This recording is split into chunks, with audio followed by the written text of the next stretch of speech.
boa tarde. Jornal da Cultura, primeira edição desta quarta-feira, começa agora. O presidente Bolsonaro inclui políticos, caminhoneiros e várias outras atividades no decreto que amplia a permissão para uso de armas e munições. O controle do dinheiro ainda é um problema para jovens brasileiros, mesmo para aqueles que já estão no mercado de trabalho. Pesquisa CNI e Ibope mostra que a maioria dos brasileiros concorda que é preciso reformar a Previdência, mas é contra a proposta do governo. Novo queridinho para o transporte pessoal nas grandes cidades, o patinete elétrico virou um motivo de preocupação. A velocidade excessiva para andar em calçadas e a falta de regulamentação de segurança pode colocar em risco os condutores. A Operação Lava Jato prende funcionários e executivos de banco por lavagem de dinheiro para Odebrecht.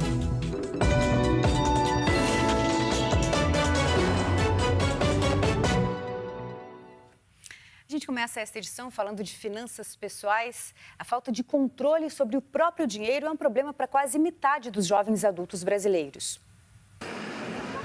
Giovana e Rafaela estão poupando dinheiro já sonhando com a casa própria. Eu tenho ajuda do meu namorado, e aí a gente estuda junto sobre economia. É difícil, mas eu tive educação já desde pequena de saber guardar minhas quantias e minhas economias com a minha mãe. Mas elas não são a regra. Vitória, por exemplo, trabalha desde os 15 anos como aprendiz e estagiária. Hoje, com o salário de R$1.000, paga a faculdade e ajuda a mãe. O pouco que sobra... Eu penso assim, nossa, eu trabalho tanto, eu estudo tanto. Por que eu não posso comprar uma roupinha, uma comidinha? Acho que eu sou consumista. Aí eu tenho dinheiro, eu falo, ai meu Deus, eu preciso gastar esse dinheiro. Vitória faz parte da chamada geração Z, pessoas que têm entre 9 e 24 anos e que são os primeiros 100% digitais. Ou seja, desde sempre eles cresceram com acesso a muita informação, computadores, celulares, internet e uma disposição para o autoaprendizado, principalmente com os vídeos da internet. Só que todos esses novos recursos ainda não se refletem no jeito deles administrarem as próprias contas. Foi o que mostrou a pesquisa feita com jovens entre 18 e 24 anos em todas as capitais do país. Segundo a pesquisa, 47% dos jovens não fazem nenhum tipo de controle financeiro, por não saber, não ter disciplina ou sentir preguiça. Entre os que trabalham, 65% ajudam nas despesas da família. E entre os que conseguem guardar, a maioria usa a tradicional caderneta de poupança. Talvez porque a expectativa de vida deles é maior, 75% não se preocupam com a aposentadoria. Mas 4 em cada 10 jovens pesquisados já caíram na lista do SPC. E isso preocupa a vida pessoal e a economia do país. Quando você tem algo volátil, um consumo focado no agora, que não se perenize, as estruturas não conseguem ser planejadas. Isso sai muito caro para o país, porque você ativa e desativa e não consegue dimensionar o tamanho da sua planta, do seu varejo, da sua loja.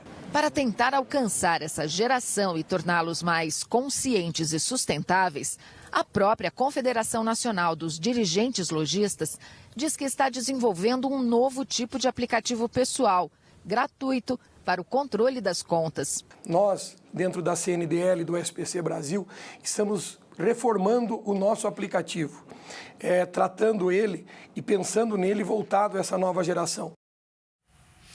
Nesta quarta-feira, a Mega Sena sorteia o terceiro maior prêmio da sua história, 170 milhões acumulados para quem acertar a aposta. Em uma das casas lotéricas de São Paulo está o repórter Eduardo Campos, acompanha todo esse movimento. Boa tarde, Eduardo. Já fez a sua aposta aí? Garanto que sim, né? Oi, Ana, tudo bem? Boa tarde a todos. Já fiz sim, mas eu fiz pela internet para não pegar toda essa fila aqui. A gente está numa casa lotérica aqui na Barra Funda, na Zona Oeste. O nosso amigo Adilson vai mostrar o tamanho da fila. Já estava um pouquinho maior, mas vai aumentando conforme o tempo as pessoas vão chegando aqui. Esse é um dos maiores prêmios já sorteados pela Mega Sena, está acumulado a 13 sorteios, 170 milhões de reais. É o prêmio que vai ser pago, pode passar um pouquinho mais, mas também dá para ganhar um bom dinheiro, viu, Ana? Acertando 5 ou também 4 números na Mega Sena, que é a quina ou a quadra. Eu estava conversando aqui com o Marcelo. Marcelo, mostra pra gente. Marcelo está fazendo 38 jogos, é isso? Para Gran Brasil, eu trabalho na Hyundai e o pessoal resolveu apostar para fazer o bolão. 38 jogos, vai gastar um dinheiro aqui, irmão. Se ganhar amanhã, a empresa fecha a porta, né? Vai manter aberta, mas só que os funcionários vão ficar de descanso agora, né? 38 funcionários a menos aqui. Vamos mostrar um pouquinho mais da fila aqui. Qual que é a tática para acertar na Mega Sena? Qual que é o jogo que você faz? É um número especial? Como é? É o número da sorte. É o jogo da minha mãe que teve que ela jogou. Qual que é o número, então? Já dá uma dica pra gente. É segredo, só no ouvido. Segredo, né? Bom, a gente tentou pegar aqui, ó. Quem quiser fazer as apostas hoje até às 7 horas da noite, dá pra fazer em qualquer casa lotérica de São Paulo, pelo horário de Brasília. Quem não quiser pegar essa fila toda, pode fazer pela internet, no site que aparece aí, é loteriasonline.caixa.gov.br. Um pouquinho mais de 170 milhões de reais. Dá pra mudar a vida, né, Ana? Nossa senhora, mudar a vida sua, a minha, de um monte de gente, na família inteira, dos amigos. Valeu, obrigada, Eduardo. Até já. O Tribunal Regional Federal do Rio de Janeiro, TRF2, decide hoje se o ex-presidente Michel Temer, o amigo dele, coronel João Batista Lima, o ex-ministro Moreira Franco e 5 outros acusados devem voltar à prisão. Todos foram soltos por liminar do próprio tribunal, que será reavaliada nesta quarta-feira. Em março, Temer e os demais tiveram a prisão decretada na Operação Descontaminação, relacionada às obras da usina nuclear de Angra 3, mas não ficaram os 5 dias na cadeia determinados pela Justiça Federal do Rio. O presidente da Câmara dos Deputados, Rodrigo Maia, pediu um estudo sobre a constitucionalidade do decreto do presidente Jair Bolsonaro que facilita o porte de armas. Já o PSOL vai entrar com ação direta de inconstitucionalidade no Supremo contra o decreto que facilita o porte de armas para caçadores, colecionadores, atiradores e outras categorias, como políticos e também caminhoneiros. O decreto foi publicado hoje no Diário Oficial da União. No capítulo 4 do porte de arma de fogo, são descritas as pessoas autorizadas a transportar a arma para fora de casa. Desde instrutor de tiro ou armeiro credenciado pela Polícia Federal, passando por colecionador ou caçador, agente público, inclusive inativo da administração penitenciária ou do sistema socioeducativo, até detentor de mandato eletivo nos poderes executivo e legislativo, no exercício do mandato, advogado, oficial de justiça, residente em área rural, profissional de imprensa que atue na cobertura policial, conselheiro tutelar, agente de trânsito e motoristas de empresas e transportadores autônomos de cargas. Veja a seguir, o príncipe Harry e a princesa Meghan apresentam mais novo membro da família real britânica. E o nome do bebê real foi revelado agora há pouco pelos pais nas redes sociais. E ainda, brasileiros acham que é preciso mudar a Previdência, mas a maioria não concorda com a proposta do governo, diz pesquisa CNI e Ibope. A gente volta rapidinho, não sai daí.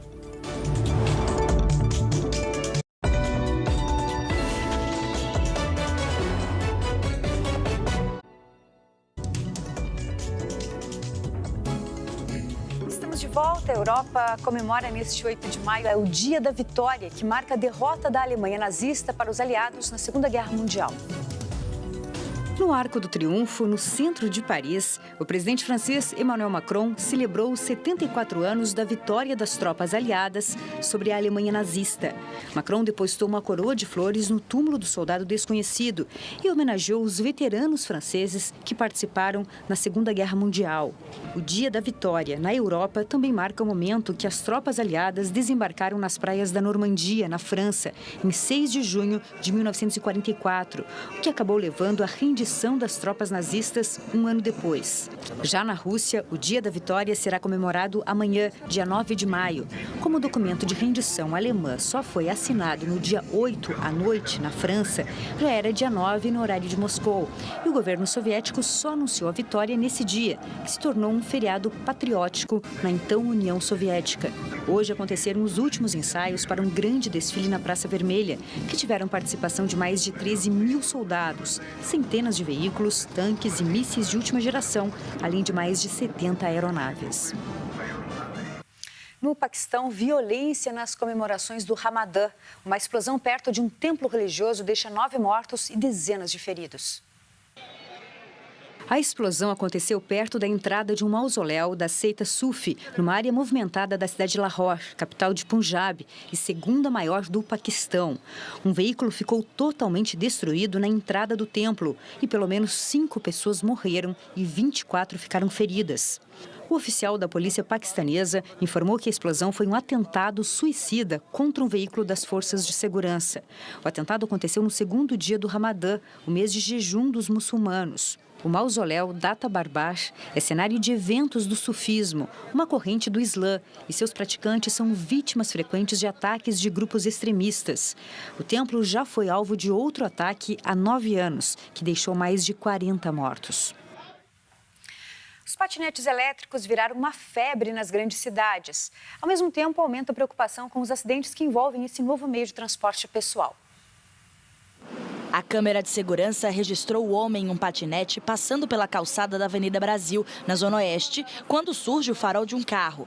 Na ambulância, Eronildo Chagas, de 46 anos, contou para a polícia que tinha sido atropelado e que o motorista fugiu.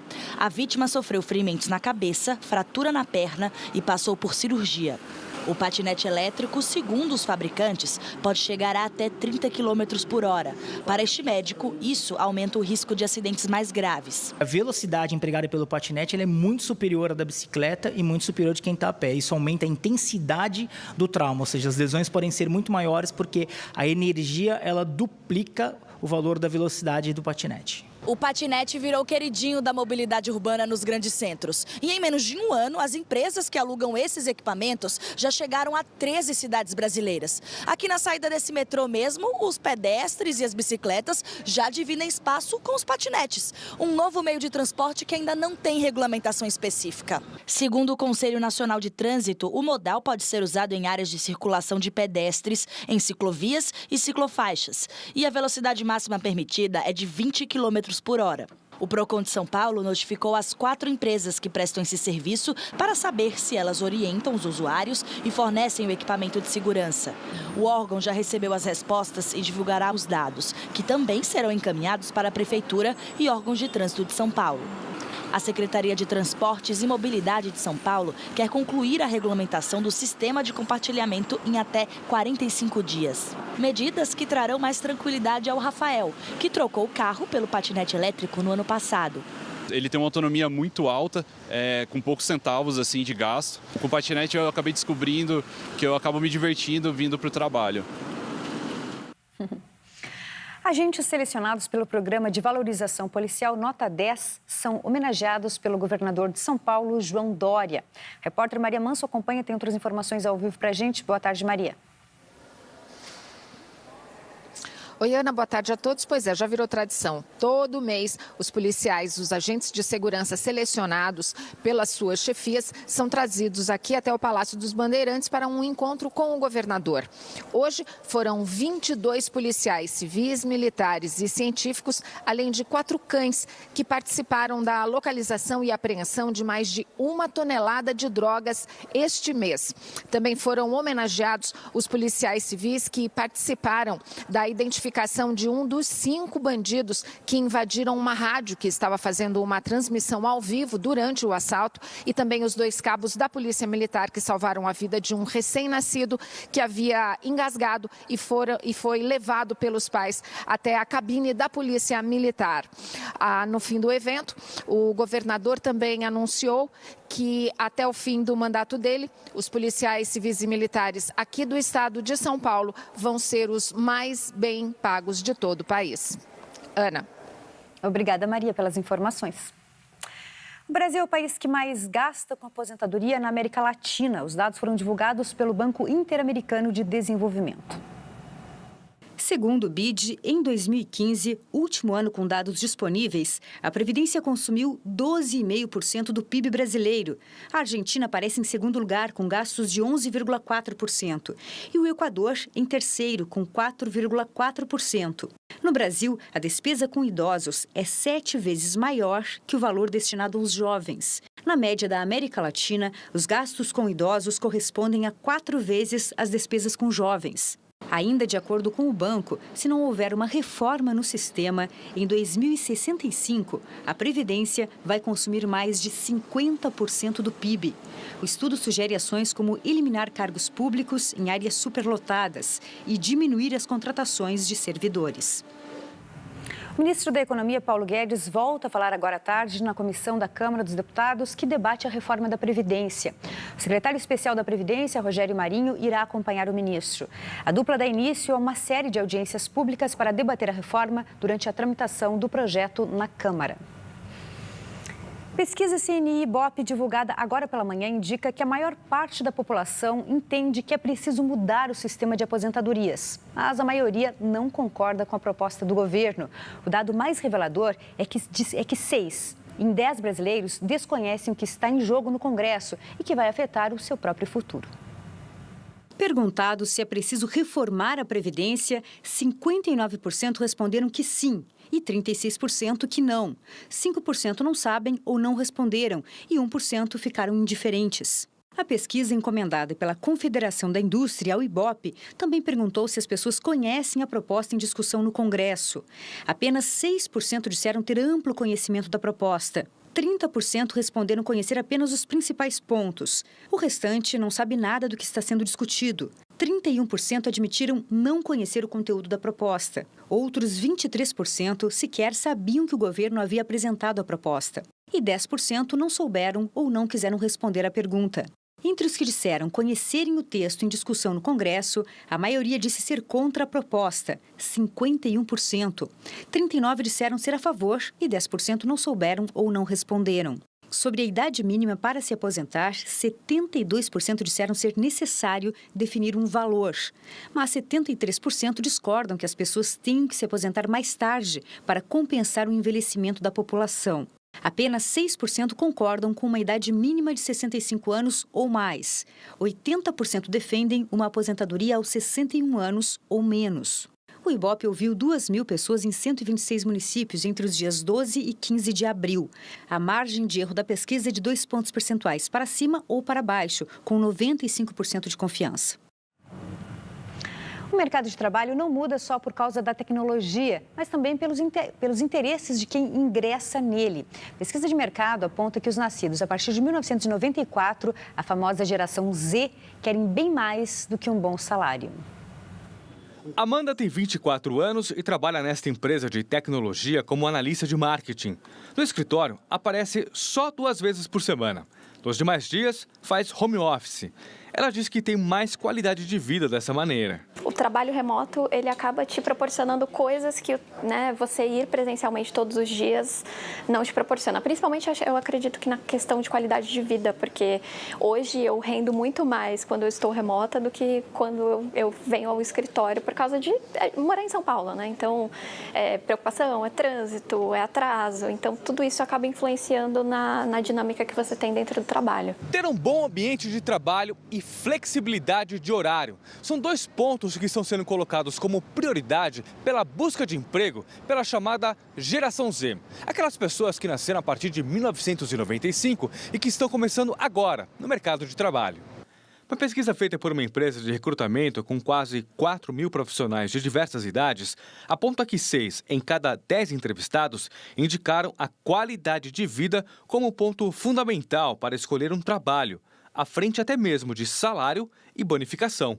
Somente entre as mulheres, esse número aumenta para 7 em cada 10 pessoas pela flexibilidade de horário. Essa geração Z, na verdade, é uma geração que já surgiu na época da conectividade, dos smartphones, da velocidade das coisas. Estão experimentando também o momento da internet das coisas, onde tudo é muito mais veloz, muito mais ágil de uma certa maneira. Aquela relação de viver para trabalhar, ou trabalhar para poder viver, para essa geração é diferente. Né? Essa geração, você tem, na verdade, uma relação de maior equilíbrio entre vida e trabalho, onde a geração está buscando, na verdade, uma experiência no dia a dia que seja enriquecedora. Nessa empresa que administra uma plataforma digital com 25 mil clientes, os funcionários trabalham por metas e a flexibilidade de horário vem com a responsabilidade. Dinheiro é importante, né? Você ter benefícios, tudo mais, só que é muito mais importante você ter vontade de acordar todo dia por um propósito, né? Porque não adianta você estar ganhando um salário bom, mas tipo, tá fazendo alguma coisa que você não gosta. Então, acho que é muito o seu propósito mesmo se encaixar com o propósito da empresa. Principalmente, eu me senti feliz, me senti confortável em fazer o que eu estou fazendo. Se eu estou fazendo algo e não estou me sentindo forçado em realizar aquilo, eu acho que é o principal que me chama a atenção no trabalho. Dinheiro é bacana, mas hoje eu acho que para minha geração não, assim, é óbvio que a gente vive num mundo capitalista, mas não compensa. Porque você, por exemplo, hoje eu acho que a minha geração pesa muito yoga, exercício físico. Então é só 1 hora de transporte público, por exemplo, você pode estar fazendo yoga na sua casa, né? Então pesa bastante essa questão. Para o CEO da empresa de recrutamento, é uma tendência do mercado de trabalho, mas ainda é preciso encontrar um ponto de equilíbrio entre a vontade dos trabalhadores e a necessidade do mundo corporativo. É uma tendência, na verdade, no mundo todo, onde as pessoas realmente estão buscando uma relação com o trabalho muito mais virtuosa, mais proveitosa, onde você consiga ter felicidade dentro do ambiente de trabalho, mas ao mesmo tempo você também priorizar o seu aspecto de vida pessoal, saúde e você poder ter uma relação mais equilibrada. Após pressão de partidos, o governo deve recriar 2 ministérios, em troca de manter o COAF com o ministro Sérgio Moro. O Centrão se aliou aos partidos da oposição para liderar as resistências às mudanças nos ministérios em vigor desde o início do ano e a transferência do COAF, órgão de fiscalização e combate à lavagem de dinheiro, do Ministério da Fazenda para o da Justiça.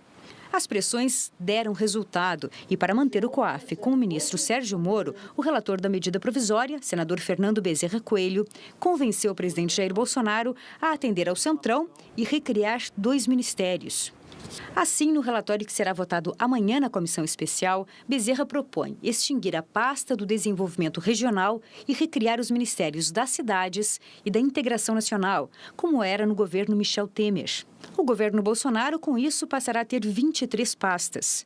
Os ministérios das cidades e da integração nacional têm grande peso político, porque lidam com programas e obras que atendem governadores e prefeitos. No relatório, Fernando Bezerra também propõe tirar a FUNAI do Ministério da Mulher, Família e Direitos Humanos e devolver ao Ministério da Justiça.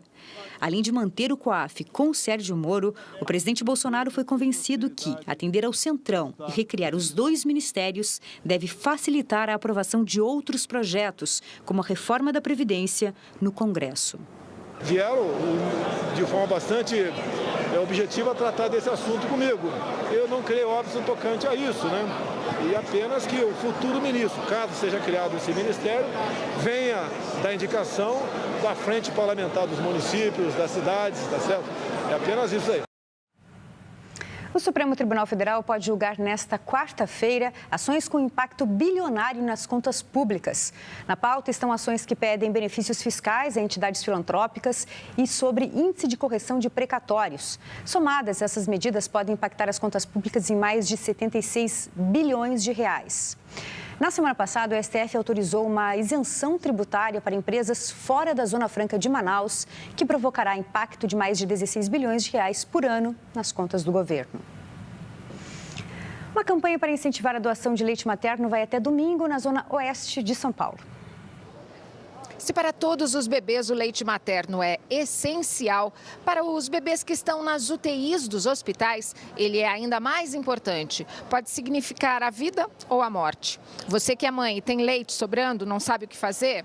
Vem até o Shopping Eldorado. Olha, mais prático do que isso, impossível. É só procurar essa casinha da campanha, Conserve o Amor, e as meninas aqui vão te explicar direitinho o que fazer com o leite que está sobrando.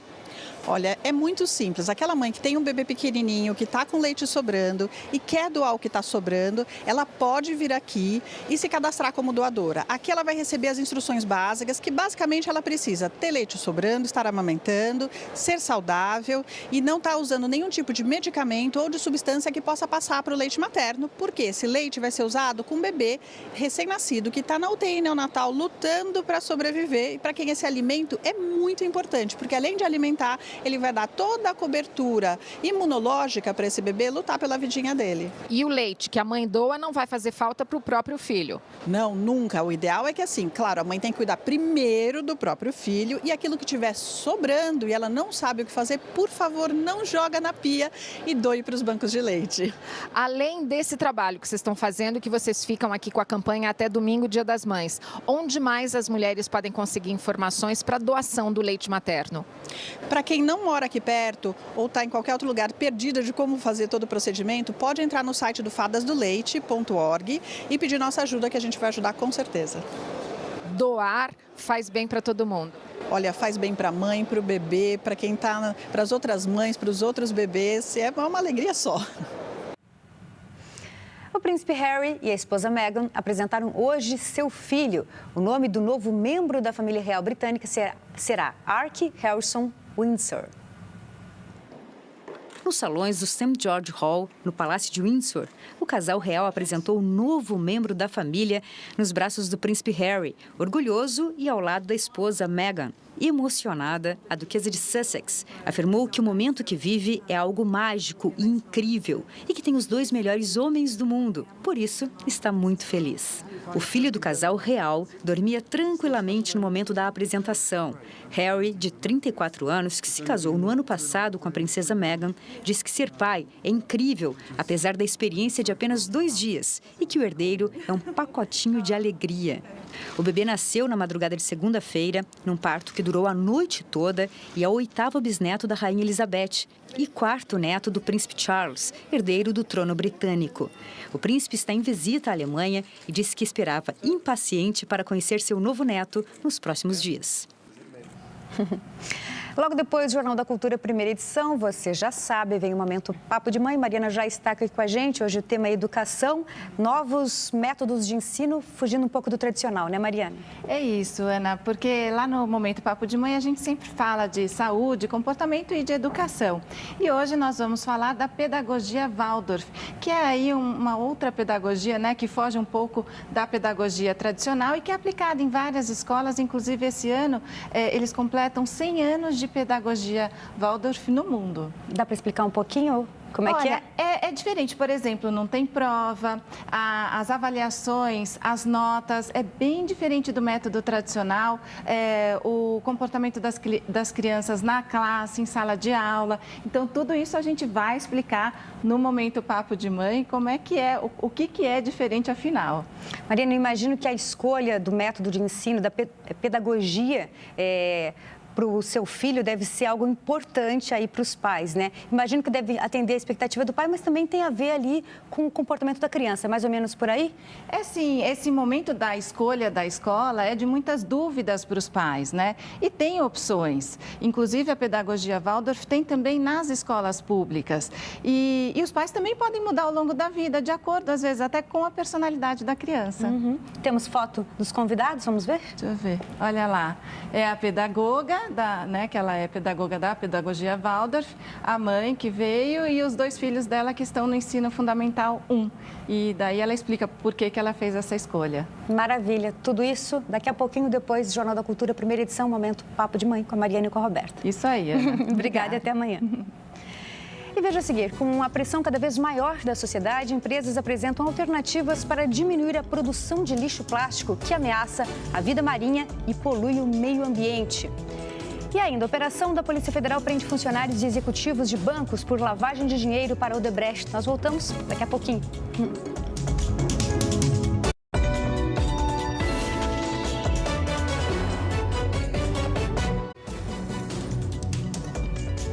Estamos de volta agora para falar da tecnologia a serviço do planeta. A preocupação com o meio ambiente faz as indústrias investirem em soluções e novas tecnologias para reduzir o impacto do plástico na natureza.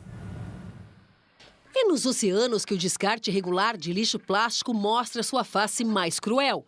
No mês passado, uma baleia foi encontrada com a maior quantidade de plástico dentro de um mamífero, 40 quilos. O Brasil é o quarto maior produtor de lixo plástico do mundo, atrás apenas dos Estados Unidos, China e Índia. São mais de 10 milhões de toneladas de resíduos plásticos. Pouco mais de 1% dos produtos descartados são reaproveitados. Na Alemanha, são 38%. O plástico não reciclado para nos córregos, nos rios, no mar, acaba causando grandes prejuízos patrimoniais, perdas de vidas humanas no caso das enchentes, porque entope os bueiros. Então esse prejuízo é muito grande quando ele é descartado de modo inadequado. A preocupação com o meio ambiente faz parte da política desta indústria há mais de 30 anos. Além de oferecer opção de refis dos produtos, nas embalagens dos cosméticos são reutilizadas 432 toneladas de plástico, o equivalente a 9 milhões de garrafas PET de 2 litros. Uma das linhas usa embalagem de plástico verde, que vem da cana-de-açúcar. A empresa também busca alternativas ao uso do microplástico. Nos esfoliantes, por exemplo, ele é substituído por sementes de maracujá, andiroba, açaí e outras plantas. Ainda existem, em alguns casos, algumas barreiras tecnológicas, mas hoje a gente mostra que é possível. Temos linhas inteiras feitas a partir de plástico 100% reciclado. A preocupação com o meio ambiente também foi destaque na Feira Internacional do Plástico em São Paulo. O plástico reciclado é usado em novas tecnologias. A caneta em 3D usa resinas de fontes renováveis. A horta com sensores de umidade foi feita com plástico reaproveitado, da mesma forma que a prótese barata, leve e sustentável. Separar, reciclar e ver como o plástico pode ser reaproveitado.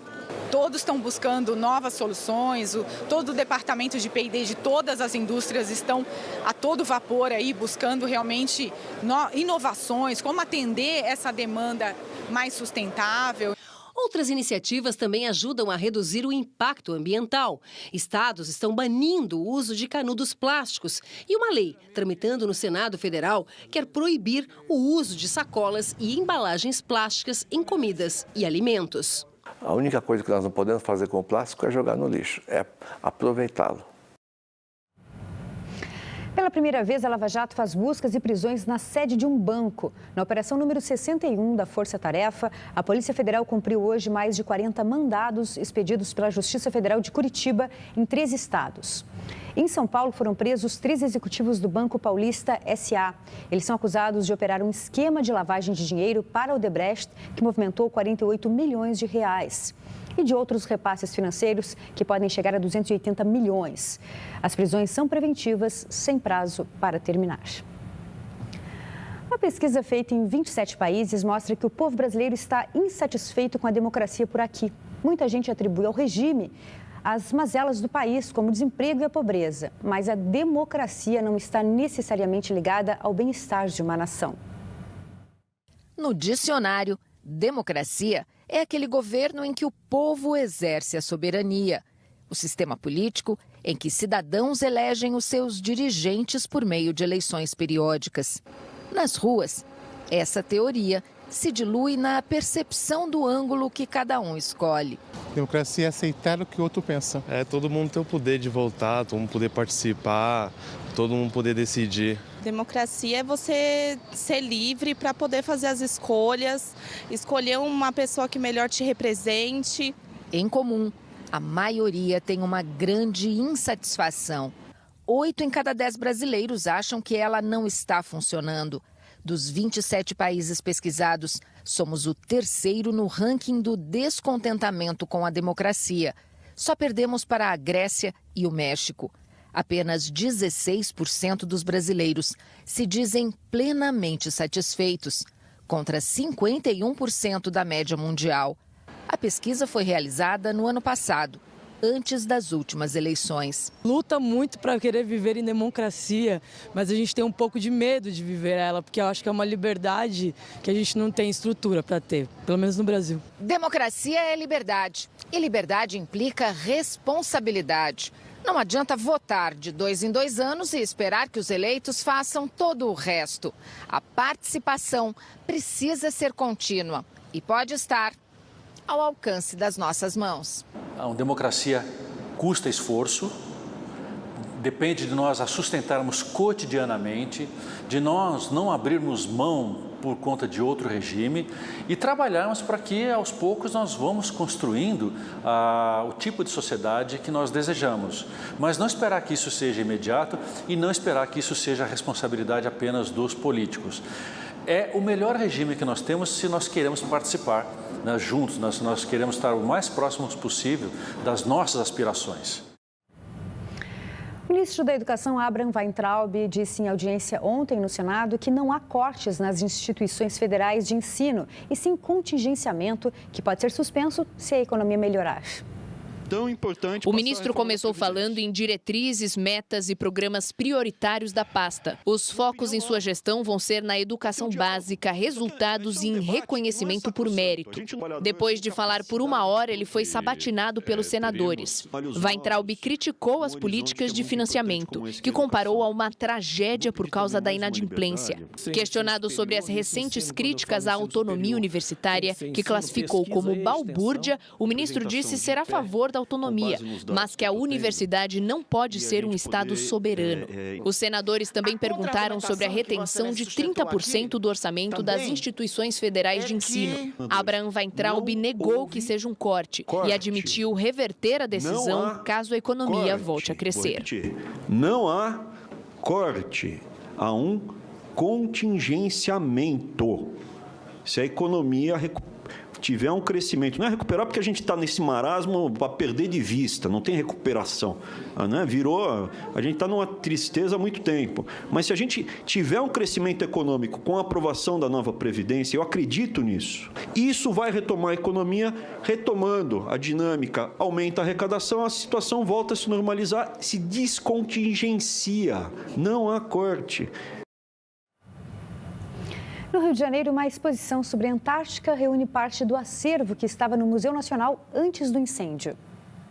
No Museu Casa da Moeda do Brasil está em cartaz a exposição Quando Nem Tudo Era Gelo, com fósseis e materiais coletados por pesquisadores brasileiros nas expedições realizadas entre 2015 e 2018. Essa é a primeira exposição do Museu Nacional após o incêndio que destruiu o prédio e grande parte do acervo. Das 160 peças expostas, a maioria estava em um anexo não atingido pelas chamas, mas também há itens que foram resgatados entre os escombros, como o osso de um pterossauro. A visita propõe um novo olhar para o continente gelado, explorando sua biodiversidade, história e importância para o planeta. A exposição está em cartaz até o dia 17 de maio no Museu Casa da Moeda do Brasil, centro do Rio de Janeiro. A visitação é de terça a sábado e a entrada é gratuita. A Prefeitura de São Paulo divulgou hoje as atrações da próxima virada cultural. A 15ª edição do evento será realizada nos dias 18 e 19 de maio, com centenas de atividades e apresentações. Neste ano, o festival terá cerca de 1.200 atividades gratuitas em mais de 250 pontos espalhados nas 32 regiões administradas pelas subprefeituras da cidade. A expectativa é de que 5 milhões de pessoas acompanhem shows, exibições de dança, teatro e outras atividades culturais. 180 delas serão voltadas para as crianças. Além disso, 23 palcos e 71 espetáculos terão tradução em Libras. Pela primeira vez, a virada cultural será transmitida ao vivo pela internet. Nós temos um palco no Anhangabaú bastante representativo dessa pluralidade, com o ofertório Caetano Veloso e seus filhos, com a Anitta, com a Isa, com a Aline Barros representando a música gospel, com o Lucas Luco representando o sertanejo, o Criolo representando o rap, assim, um encontro dessa diversidade muito presente. Agora 1h44. O Jornal da Cultura, primeira edição, termina aqui. Uma boa tarde e até amanhã. Tchau.